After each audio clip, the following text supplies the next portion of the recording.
back to this week's episode of Coffee Chats with Kat. I'm so excited that Paige is here with me. This week we are digging into launching courses specifically, and we're really, really excited. So if you're in the digital product space or looking to be in the digital product space, this is definitely the episode for you. But before we get into like all of the course launch talk that I want to talk about, let's have Paige introduce herself and tell y'all a little bit more about her business. Yes. So thank you so much for having me. I'm so stoked to be here and talk about course launching. So my name is Paige Brunton, and what I do is I have 2 online courses, which I primarily spend my time running. So my first course is called Square Secrets. Square Secrets helps people build nothing like the template Squarespace site. So I started off originally as a Squarespace designer, and I learned a hack or 3 to do with Squarespace, and people were always asking me like, how are you doing that on Squarespace? And so I basically took all of my knowledge in terms of like website building, in terms of like the Squarespace tech, all the hacks and secrets, conversion strategy, design best practices, and that's all packaged up into Square Secrets. And then my second course was one that I actually had 0 intentions of ever creating. But the students from the first one, they were building these amazing, unbelievable websites. And they would show them to their family and friends, and they would all say like, wow, who did that? And they would say like, oh, I built it myself. And their friends and family started being like, cool, can you build me a website maybe? That's awesome. So that led them to asking me a lot of questions about like, oh, if I want to start working with clients, like how do I find paying clients in the first place? Do I need a contract? What needs to be in my contract? What are all like the legal and tax things I need to be doing? So basically, how do I set up like the web design business side of things? So that's Square Secrets business, and that's what that course teaches. So I've done, I think, 10 launches at this point. We've had over 1,300 students, and we've done over $1 million in course sales. So that's amazing. That's so awesome. Congratulations, first of all. So when did you start? When did the first course launch? This was a bit over 2 years ago. Okay. Gosh, that's awesome for 2 years. Seriously, that's incredible. I mean, that's the amazing thing about digital products is that they can scale like crazy. Like if whoever wants to buy it can buy it, and that's amazing. Whereas when I was working as a custom web designer, like I really hit a limit on how many people I could work with, and that became a problem for me because I was like, I only have so many weeks in the year. I can't help any more people. Do I become a web design agency? How do I deal with this? So yeah, with courses, if you set them up correctly, you can really scale them like unlimited. Yeah, no, and having like the right client for it, right? Like knowing exactly who you're talking to so that those people are like, yes, Paige can fix my problems.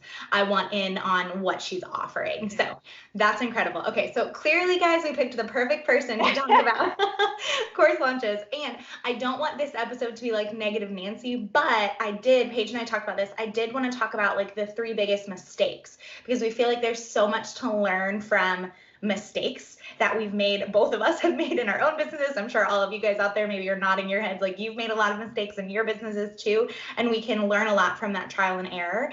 So that's what we really wanted to dig into was like 3 big mistakes we've made in ways that we don't want you guys to make them, and how to overcome them if you find yourself like you're in one of those situations right now. It will be super beneficial for you. If you can avoid these things, you're going to do really, really well. So that's our goal in explaining these to you. Yes, awesome. Okay, so let's just jump right in then. What would you say is one of the mistakes that either you've made or you've seen your students make with launching a course? Yes, okay.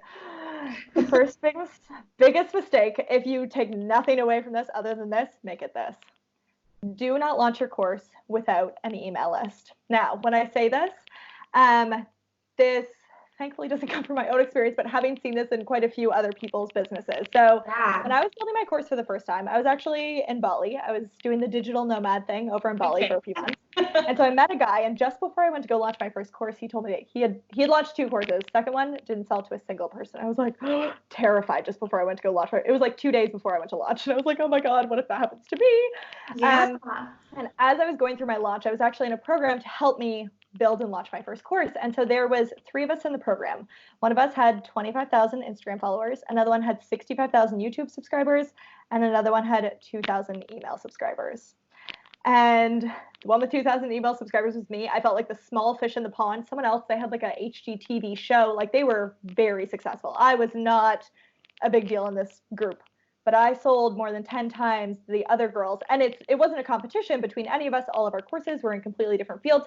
But it just goes to show that an email list is so extremely powerful. And if you have an audience somewhere else, that is amazing. If you have 25,000 Instagram followers or a zillion YouTube subscribers or whatever, it's important that you just get those people before you go to launch from wherever you have them now onto your email list. Yes. So doing that basically involves creating some sort of freebie, some sort of opt-in gift, and then advertising that to wherever you already have people following you who are already interested in your business. I won't get into like a whole launch plan here. That's like a very in-depth thing, but when you're doing a launch, your emails are actually like really the backbone of your launch, and like the social media and maybe the Facebook ads or the webinars, those are all sort of like frill items on the side, but having the email list is so important. Absolutely. I wholeheartedly agree. And in launch planning, I always start with the emails first. Yeah. Like, I'm not figuring out like, when am I going to post on Instagram or what should I share on Insta story about it? No, I'm going to my email list and figuring out what that strategy needs to be first and foremost. Bonuses, additional, anything that I'm doing within that little hub, because those are my people. Like yes, I love Instagram, and well, we love to hate Instagram. We love and hate it.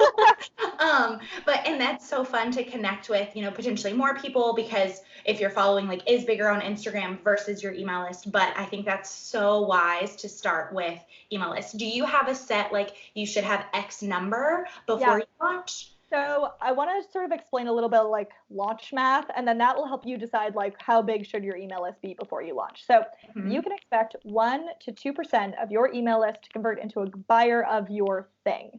So what that basically means, so let's say, for example, you had an email list of 2,000 people, and let's say 1% converted. Trying to figure out if you're going to hit 1% or 2% is hard to figure out the first time you launch. That's something where like you can maybe tweak your launch in the future, add in a few more, bells and whistles that could increase you to 2%. But let's just say you'll get 1% on your first launch, which is normal. So if you had your 2,000 email subscribers, 1% bought, that leaves you with 20 students. Now you need to do a little calculation of, say, for example, me, when I was building my course the first time, I took 3 months off of custom website designs in that time, and I just focused on building and launching the course. And so I was like, okay, I need to make up at least what I would have made in custom site designs in that time. So I can think like, okay, how much am I going to charge for this course? If I get a 1% conversion rate of an email list, how big of an email list do I need in order to sort of get to where I want to be?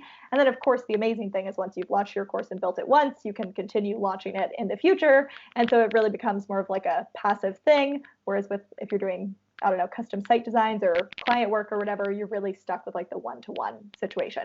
Right. So I would say at minimum 1,000 email subscribers to launch whatever it is you want to launch.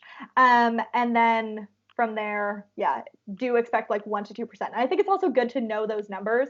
Yeah. So have a rough idea. If you're like, I'm going to have my first launch and I'm going to make $1 bajillion and have all these students. Well, there's just this like thing about a 6-figure launch, or I'm going to do, and there's nothing against that. Like that's fabulous if you do that. And, I have been able to scale to that capacity, but I think that it can be a shock to some people to hear, wait, 1 to 2%, like 20 out of 2,000, like that's not really a lot in the grand scheme of things. So having that email list, that's why it's so crucial to have those people to continue to pitch to, and to, if they don't buy the first time, you're going to keep nurturing them, and hopefully they will purchase the second time you launch or the third time you launch. Like they're still in your ecosystem. Yep.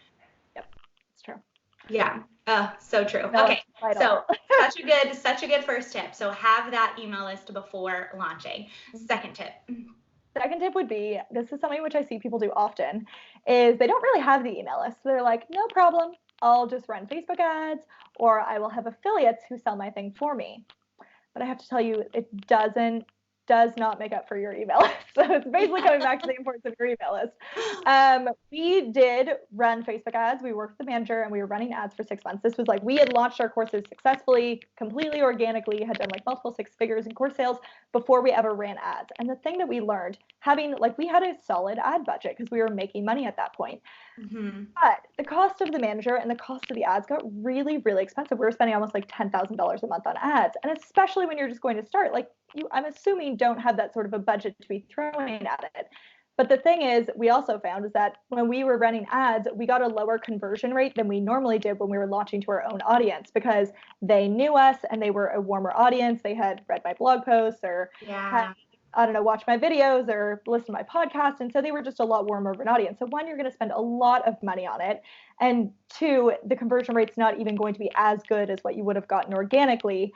And so same thing with the affiliate program. If you're hoping that someone else's audience can save you, it's probably not going to happen because, again, they don't know you that well. And so if you just come out of the blue one day, like affiliate programs can work, but again, probably not as high of a conversion rate because you just say you go on a webinar with them one day. That's amazing. You delivered value for like an hour or something. And they start sending them sales emails, but it's kind of out of the blue to them and they don't know you as well. So if they have built a relationship with you over time, they're more likely to buy that thing. So second mistake, which I would say is people sort of are like, I'm going to just like, email list. I won't do that. I'll just like run ads instead, or I'll just do an affiliate program or something, and know that the conversion rate won't be as good with those two options there. Absolutely. And it's important for everybody, I think, to just remember, because I've had people come to me and, ask me about this. Launching a course is not the way to build your email list. Mm-hmm. Like you need to use the opt-ins and the PDFs, or there's a past episode that you guys can watch where Megan and I talk about using a quiz for lead gen. I mean, there's so many different ways that you can grow your email list. That's not a paid offer. Like you do not want to use a paid offer to grow your list because you're almost setting yourself up for failure, like before you start. Yes. So I think that's super helpful for people to remember. It's hard, I think, because we'll go back to Instagram, the love-hate of Instagram, but we get that like comparison game of like, oh, she's launching this or she's doing this. And we feel like we have to do something and do it like right away. When like, if you're sitting there right now watching this and it's like, this is going to go live in March. So if you're watching this in March and you're thinking about growing a list or launching a course in March, wait, it's probably a Q4 thing if you haven't started growing your list yet. Like it's going to take a lot of time. And that's not a bad thing because slow growth can be really good because you're going to get the people that you want. But this isn't like an overnight, okay, I can launch my course next month sort of thing. Totally. I think that's another one of those big mistakes is people spend so much time with building the course. They give their all into this course. They spend months building that thing. They pour their blood, sweat, and tears into it. But they didn't really plan for the launch, or they didn't plan for building the audience. And so they literally are launching just to a completely empty room, and you just get crickets. And that is so upsetting when you've just spent months pouring your soul into something. And so like, I want you to be successful. We both want you to be successful. And so that's why we're saying like, focus on also the audience building first. Because if you just launch the product to no audience, it's not going to work so well. So yeah, build the audience first. Yeah, so good, so good. Okay, so list growth, very important. Building your audience, not relying on Facebook ads. Don't throw money at Facebook yet. Not yet. You can do that later. That's fine. Just not right now. Right, don't do it yet. Organically first. I talked to my Facebook ads manager and she said when she saw our numbers of what we were already doing, she's like, perfect. You have a proven product. It can sell. She's very specifically said, she's like, if you already have a little fire going, Facebook ads can like pour the gasoline on the fire. She's like, but just pouring gasoline on a nothing is not going to start a fire.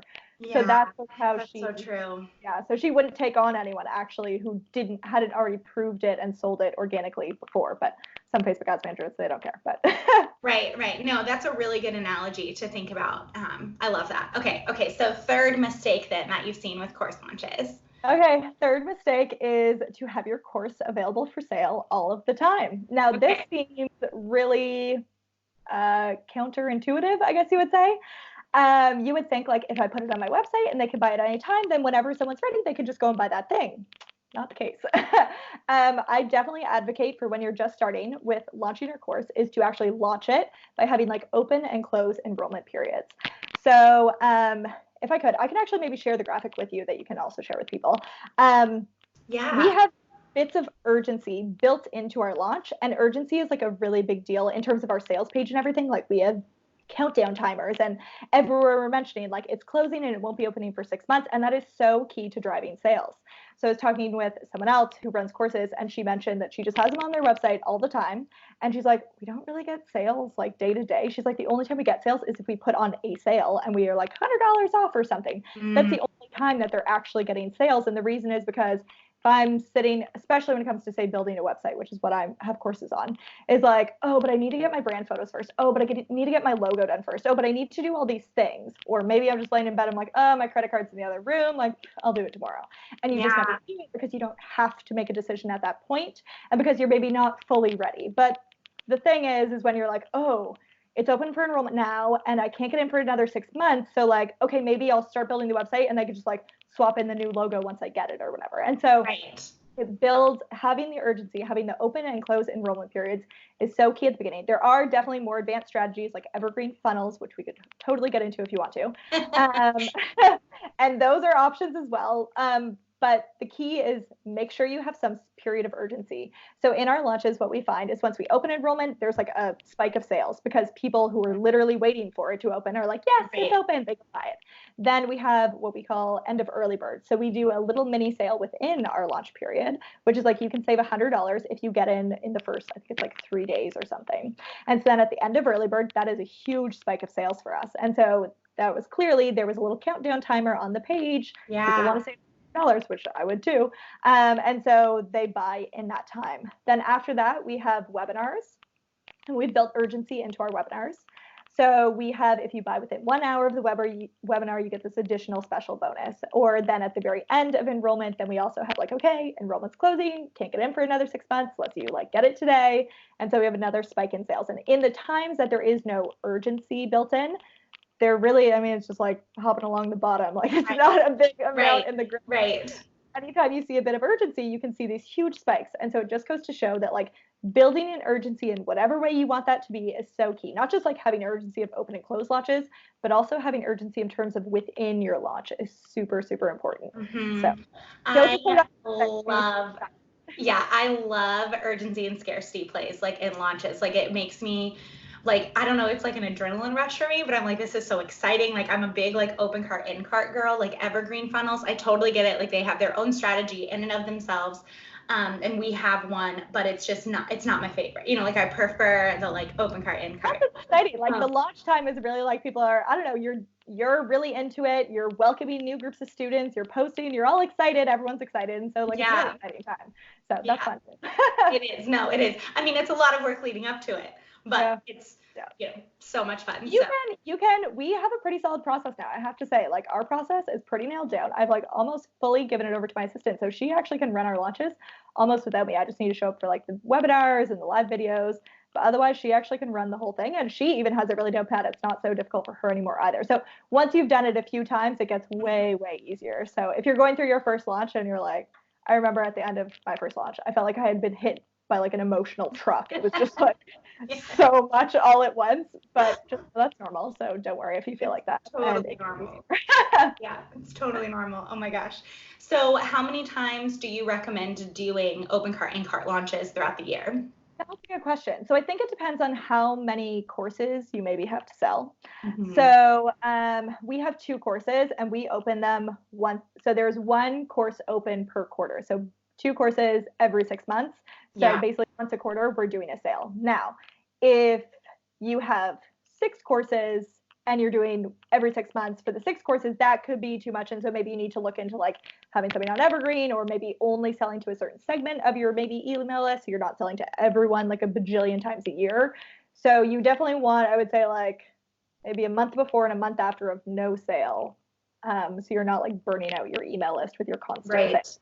So it depends on like the number of courses that you have. I would say like 1 a quarter tends to work well for us. Also just in terms of the work we have to do. Like it is a little bit of work to run a lot. So absolutely.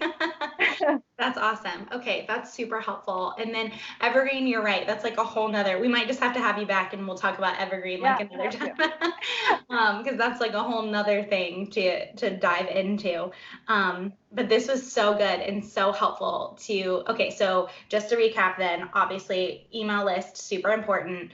Try to have at least 1,000 people before you launch because we know that 1% is likely what's going to convert. So that's 10, right? I did that math right. Yes. I'm like, wait, that should be easy math. 1,000, 1%. What is it?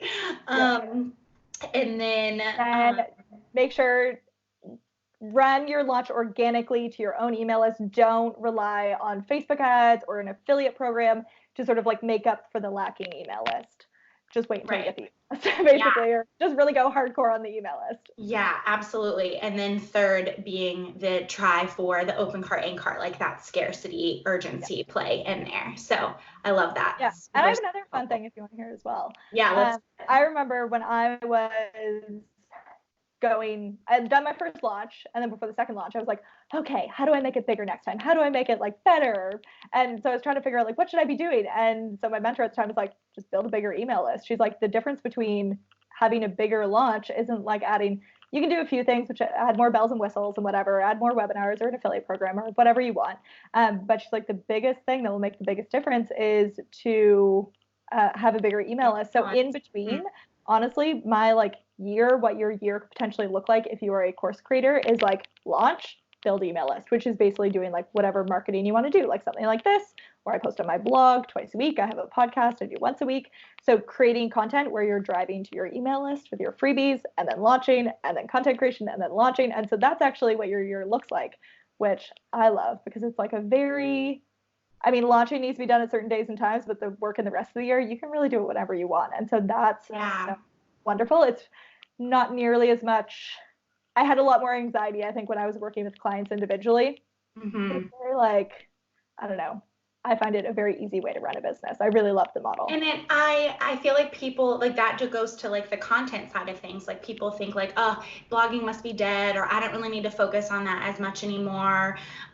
It's so not true. Like content is king. Content will always be king. That's what people are going to first understand who you are. Even if you decide to go with like the Facebook ad strategy, they're still going to come and circle back to your content. Like even you have to have that content there. Yeah. And even your Facebook ads team is going to ask you for thits of content. Like my Facebook ads team they're like, oh, sweet, she has a podcast, she has a blog, because they want to sort of like warm up your audience with your content. And so they want to actually, they're not just running ads directly to sell your thing. They're also running ads just to your content, just so people can get to know you better and to begin trusting, build the know, like, trust factor, basically. Absolutely. And so just for all of us too, I think it's just hopefully empowering and not like defeating for anybody to hear that it really is a long game, like when you're thinking about launching a course, when you're thinking about stepping into anything in the digital product space, whether it's the online shop, the membership site, the course, like any of those things, like it is that long game. So again, it's not that quick fix. It's not an overnight success. It's creating that content, setting up these strategies,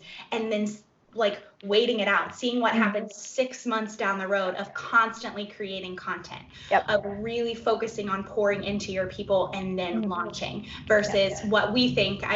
It just looks so sexy to like, I'm going to launch a course, and they like make all the content one week and launch it the next week, and then you see crickets. Like it's just not the way it works. Yeah. And I mean, if that's happened to you, if you've launched a course and it did not go the way that you wanted, then don't worry. That doesn't mean that there was Rebecca Tracy from Uncage Your Life. I think she has a course, and I think she told me, she was like, the first time I launched it, she had, I don't know, like 5 people, something like that. This is now like she does 6-figure launches or multiple 6-figure launches, and it started with 2 or 5 people. And so she just slowly over the years built it up. So like your launch that you had with 2 people could turn into like a multiple 6-figure course. That is possible. So she shared that on her, I think it was in her Facebook group, so it's public information. But yeah, I thought that was super interesting to see her share that. Like, that is encouraging. It's so successful now, but it wasn't always this way. Like it really did start with 2 people who said yes to my course. I love that. And that, I mean, those people were validating her offer and hopefully giving her really great feedback, testimonials, like additional information to utilize in the course itself. And then now look at her. It's crazy. Yep, exactly. Killing it. So good. Okay, so one more question I thought about. Who did you learn from when you were first stepping into like the course launch space? And what are some other, obviously I want to direct everybody to follow you. And soak up some of your awesome knowledge in this space, but what are some other like course creators or digital marketers that you love? Yeah. So who I worked with specifically when I got started was Mariah Cause. She is amazing. She has her accelerator program was the program I took. She also has a course, actually. I think it's called Launch Your Signature Course, on how to launch your signature course. But yeah, so I worked with her in her accelerator program, so I get to work individually with her and bounce all the ideas off her. She actually came up with my first course name, which I was so appreciative of. So I owe that one to Mariah. But yeah, so she has a podcast, which has just really good information if you want to create a course or launch a course. I binged that podcast before I went to go work with her. Again, proof of like you're building trust by putting out your free content. And then I went to go work with her because I was like, absolutely. And she does know her stuff. So yeah, I highly recommend Mariah. I know also, I think Melissa Griffin has a course on building and launching a course as well, which I've heard good things for too. So yeah. That's awesome. Super helpful. And I'll be sure to link that in the description, guys, so you guys can go follow Mariah too. So, Paige, this was so good. So much content in this. I hope this was helpful. If y'all have questions, make sure to drop comments below. I know that we would just love to support you guys, whether you're in the middle of launching a course or thinking about launching a course later in the year, whatever that looks like for you. And I want everybody to be able to follow along with you in your business. So tell us where to go to find you. Yeah. You can find me at paigebrunton.com, or my 2 courses, you can find them at pbcourses.com. Awesome. Thank you so much, Paige. All right, guys. This was great, and I will see you guys next week for another episode. Bye.